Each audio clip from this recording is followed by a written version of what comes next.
Batman is a 15-chapter film serial from Columbia Pictures that made its debut in 1943. Batman was created by Bob Kane and Bill Finger and made his first appearance in Detective Comics 27 in May of 1939. Batman creator Bob Kane even makes an appearance in the first chapter of this serial as a newsboy. Lewis Wilson stars as the Batman and Douglas Croft as his sidekick, Robin. There is no mystery villain in this particular serial, only the Fu Manchu wannabe, the evil Dr. Daka. Daka is a Japanese spy who intends to turn Americans into mindless zombies. Batman and Robin must fight to stop Daka and save Bruce Wayne's love interest, Linda Page, who first appeared in the pages of Batman number 5. The film is notable for being the first filmed appearance of Batman. Also, the film introduced the Bat's Cave.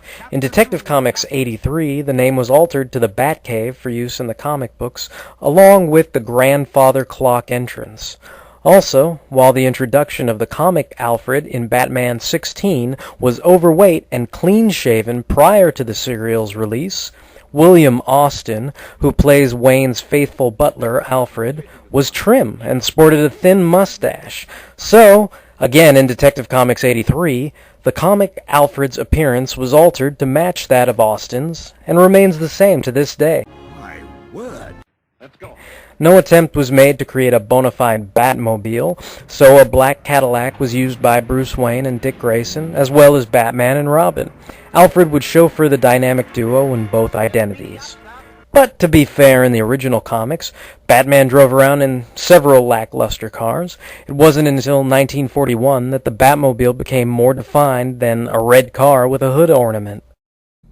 Chicks dig the car. Batman is also a secret government agent in this serial instead of an independent vigilante. In 1965, this serial was re-released in theaters as An Evening with Batman and Robin in one complete marathon showing to capitalize on its camp value. An Evening with Batman and Robin was especially popular in college towns where theaters were booked solid. This success would lead to the creation of the 60s Batman television series.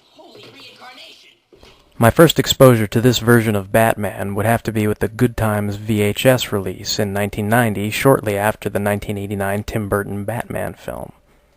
In fact, this ratty old VHS tape was probably my first exposure to serials as a genre ever. And all criticism notwithstanding, this serial has not lost its charm on me.